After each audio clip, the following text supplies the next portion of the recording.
Mesdames et messieurs, bonsoir et soyez les bienvenus pour cette nouvelle édition de votre journal de 22 heures à la une dans l'actualité. Une délégation importante conduite par le ministre de la Justice et Premier ministre par intérim s'est rendue aujourd'hui dans la région de Dikil. Et dans l'actualité internationale, direction le Proche-Orient, Israël approuve un plan pour occuper Gaza. Le Qatar et l'Égypte intensifient leurs efforts de médiation, où nous verrons en fin de journal. C'était les titres. Merci de nous accueillir chez vous. À la une, je vous le disais dans le titre, une délégation importante conduite par le ministre de la Justice et Premier ministre par intérim, M. Ali Hassan Bahdon, s'est rendu aujourd'hui dans la région de Dikil pour une visite de travail accompagnée de ses principaux conseillers, M. Mohamed Cheikh Hassan et M. Mohamed Aden Jama, ainsi que du procureur de la République, Maître Hassan Mohamed Hassan. Le Premier ministre par intérim a été accueilli par le préfet de Dikil, M. Hassan Abduloble, et le président du conseil régional par intérim, M. Ibrahim Gouro Abdallah.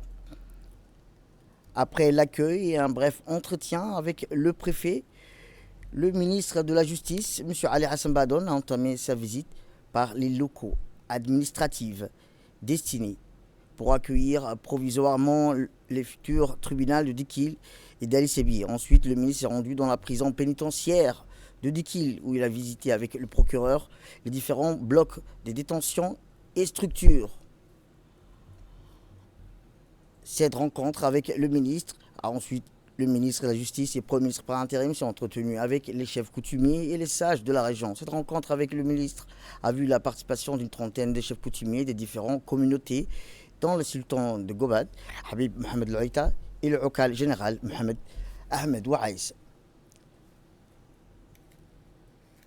Après les visites par les locaux administratifs pour accueillir provisoirement les futurs tribunaux de Dikil et d'Ali Sebier, le ministre s'est rendu à la prison pénitentiaire de Dikil, où il a visité avec le procureur de la République les différents blocs de détention et structures. Puis ensuite, le ministre de la Justice et le Premier ministre par intérim s'est entretenu avec les chefs coutumiers et les sages de la région.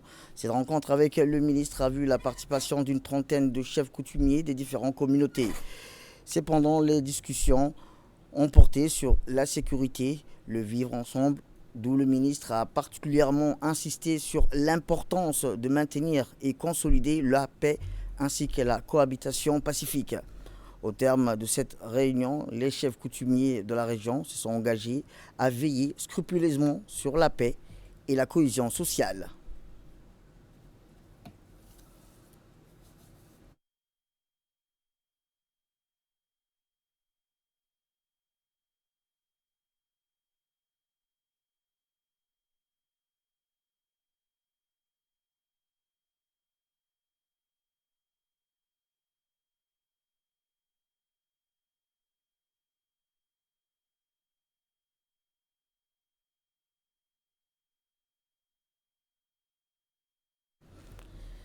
Retour à Djibouti, où après des semaines de fournaise, la capitale et les régions de l'intérieur ont vu tomber la pluie bref mais significative venant rompre la monotonie du ciel plombé.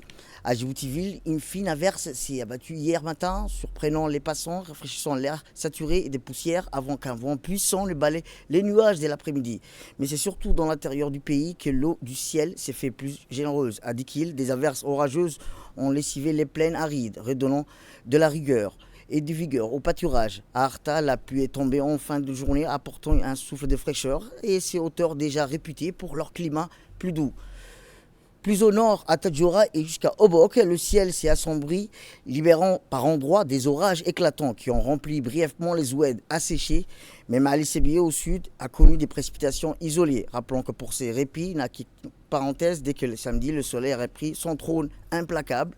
Le mercure aujourd'hui a grimpé de nouveau entre 36 à 41 degrés, imposant sa loi de feu et rappelant à chacun la rigueur du climat djiboutien. Dans un pays où la pluviométrie annuelle dépasse rarement quelques dizaines de millimètres, chaque averse devient un signe, presque un symbole.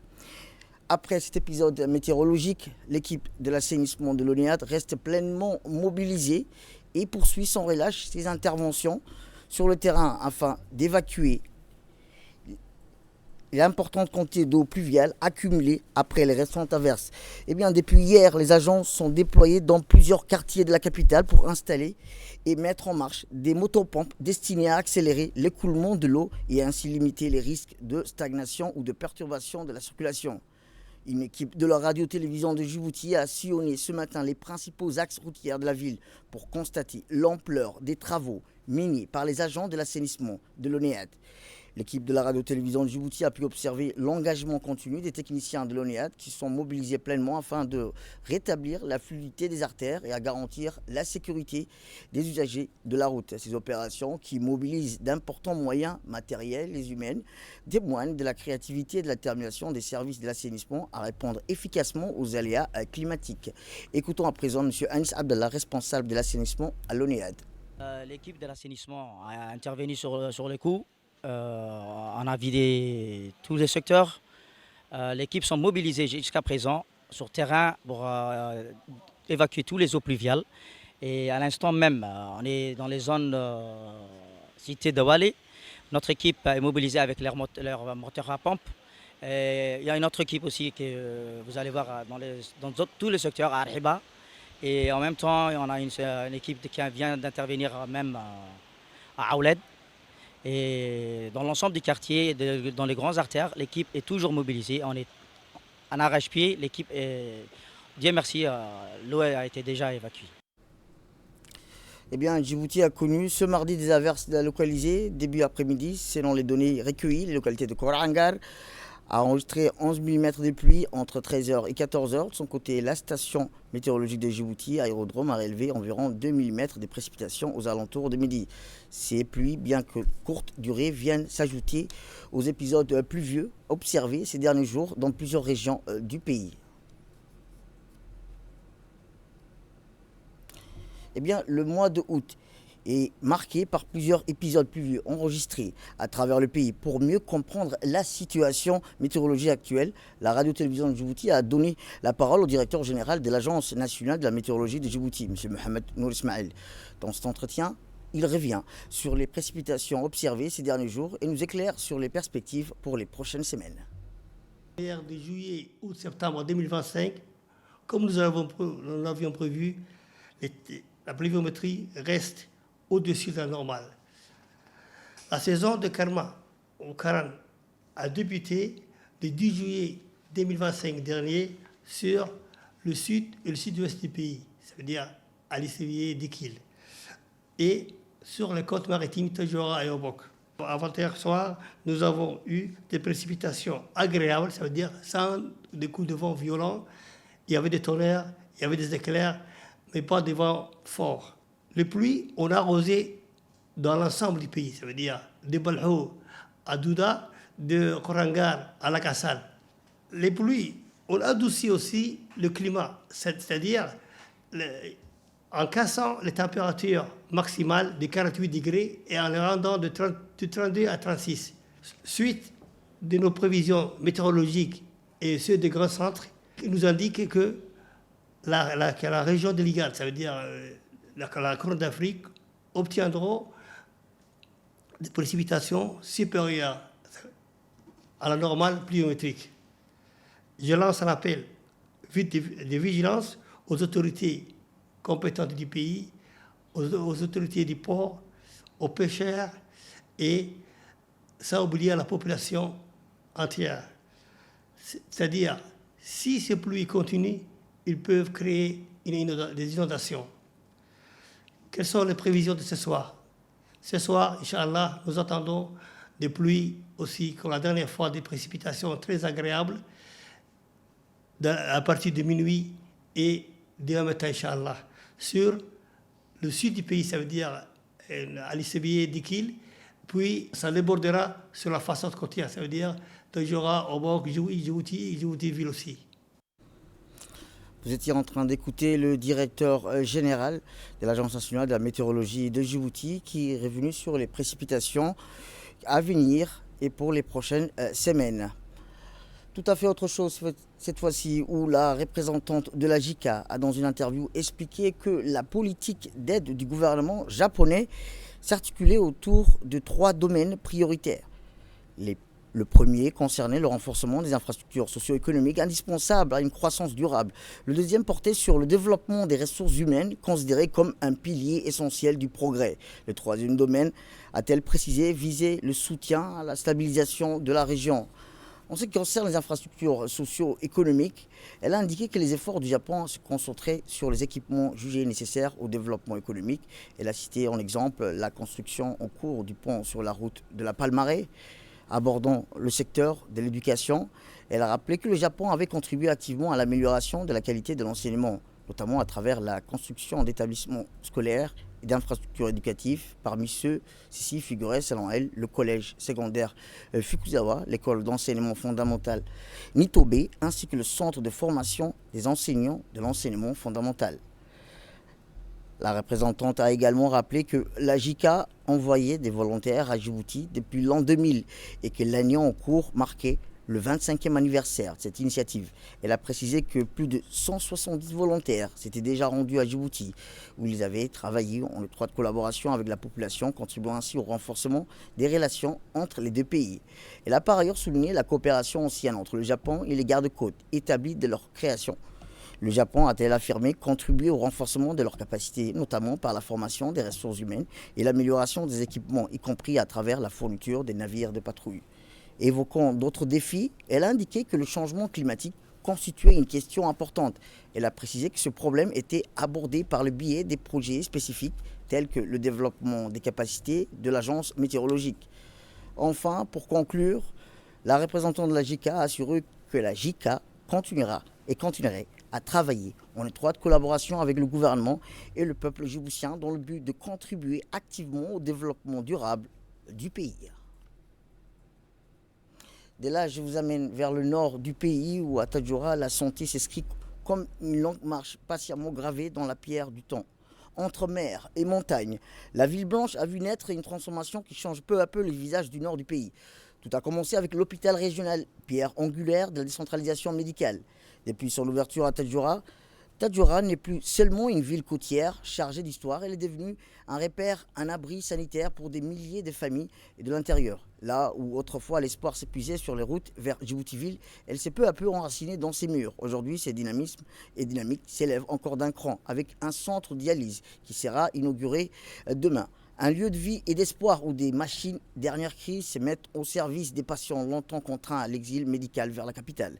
Désormais, grâce à ce nouveau centre de dialyse dans la ville blanche, les patients seront traités sur place à Tadjoura-Ville. Véritable révolution sanitaire, cette infrastructure moderne et spécialisée marque un tournant dans la prise en charge des insuffisances rénales dans les régions de l'intérieur, longtemps privées des services spécialisés. C'est une date à marquer d'une pierre blanche pour le système de santé régional avec l'inauguration officielle de ce jeudi du centre de dialyse, le tout premier centre de dialyse implanté dans la ville de Tadjoura au nord du pays. L'ouverture de ce centre s'inscrit dans le dynamique initiée par le gouvernement en matière de décentralisation des soins. Après l'inauguration de l'hôpital régional de Tadjoura en décembre 2024, cette nouvelle étape confirme la volonté de l'État de réduire les inégalités d'accès à la santé entre la capitale et les régions périphériques. Une infrastructure de pointe au service des plus fragiles, dotée de générateurs de dialyse de dernière génération. Le Néphro Centre prévoit une montée en charge progressive en fonction des besoins locaux. Une équipe d'infirmiers spécialisés a été formée et des consultations néphrologiques régulières seront assurées au-delà des soins techniques et un accompagnement global des patients est prévu, suivi des diététiques, soutien psychologique à l'éducation thérapeutique. Tadjoura s'impose ainsi désormais comme un phare sanitaire pour toute la région. Dans notre magazine de ce soir, température extrême, inondations meurtrières, feux de forêt, désertification accélérée. Depuis plusieurs décennies, la Terre s'échauffe et l'équilibre fragile de nos écosystèmes se rompt.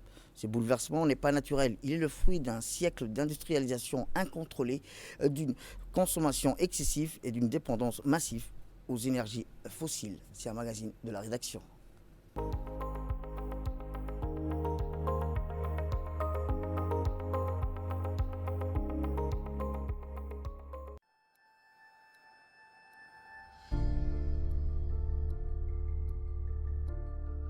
Le climat se dérègle, température extrême, inondations, feux de forêt, désertification accélérée. Depuis plusieurs décennies, la Terre s'échauffe et l'équilibre fragile de nos écosystèmes s'y rompent. Ces bouleversements n'est pas naturel. Il est le fruit d'un siècle d'industrialisation incontrôlée, d'une consommation excessive et d'une dépendance massive aux énergies fossiles. Les scientifiques sont formels.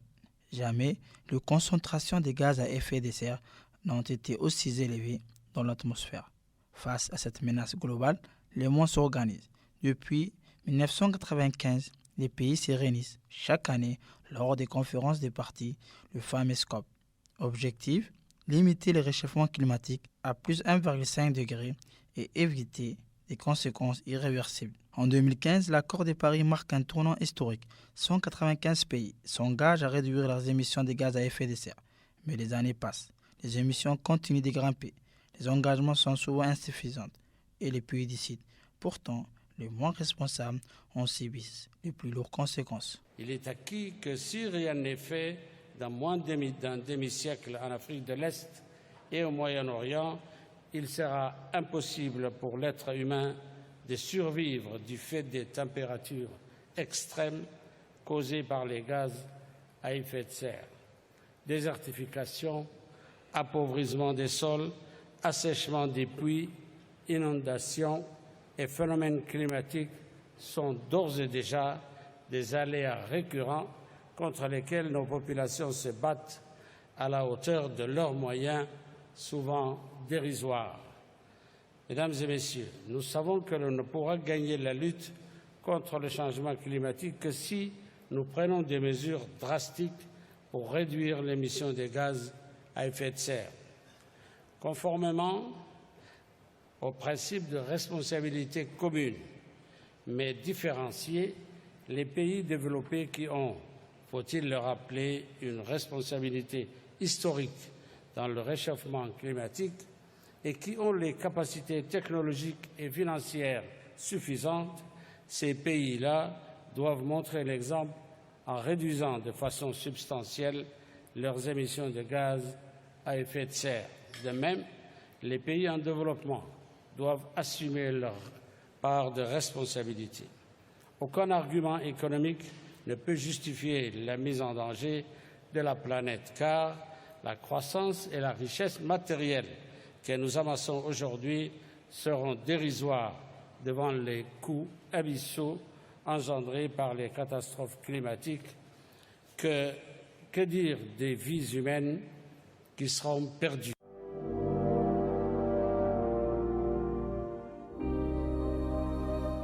Le continent africain ne contribue qu'une infime part des émissions globales, mais il est plus exposé au choc climatique. Pourtant, face à cette injustice, l'Afrique ne baisse pas les bras. Elle s'organise, innove, propose ses propres solutions. En 2023, à Nairobi, les dirigeants africains tiennent leur premier sommet pour le climat. Ils appellent à une réforme du système financier mondial, à la création des marchés carbone africains et à la mise en place d'un fonds climatique continental. 2 ans après le sommet africain sur le climat à Nairobi, l'Afrique s'apprête à franchir une nouvelle étape décisive. En septembre 2025, à Addis Abeba, accueillera la 2e édition de ce rendez-vous continental. Plus qu'un sommet, ce sera le moment du bilan, mais surtout de l'affirmation d'une vision commune, celle d'une Afrique actrice de son destin climatique. L'heure est venue de mesurer les avancées, de relancer le dynamique et de faire entendre une voix africaine forte, unie et résolue à quelques mois de la prochaine COP. Dans ce contexte, Djibouti s'impose comme un exemple de résilience et d'innovation. Pays semi-aride, sans ressources fossiles, il a choisi une stratégie audacieuse, produire 100% de son électricité à partir d'énergies renouvelables.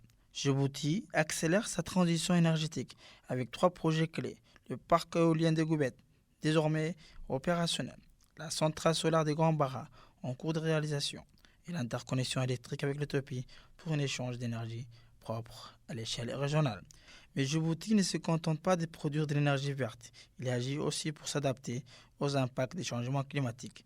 Le gouvernement, à travers le ministère de l'Environnement et du Développement durable, en partenariat avec le PNUD et plusieurs bailleurs, met en œuvre des projets concrets.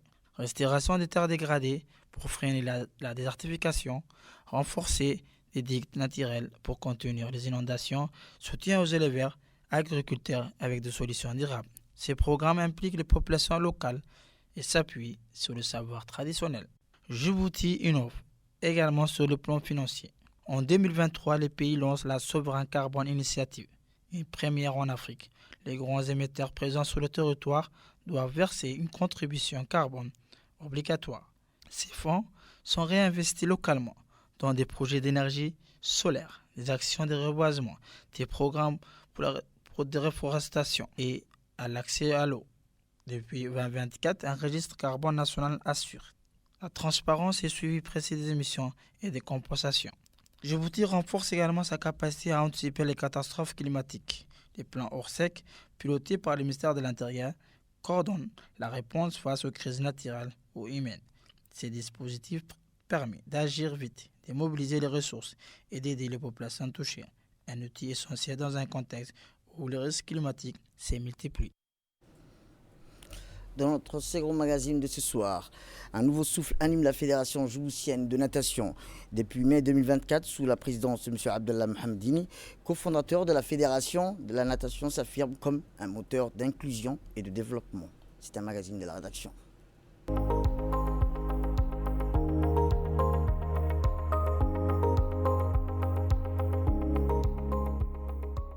À Djibouti, un nouveau souffle anime la Fédération djiboutienne de natation. Depuis mai 2024, sous la présidence de M. Abdallah Mohamedini, cofondateur de la Fédération, la natation s'affirme comme un moteur d'inclusion et de développement.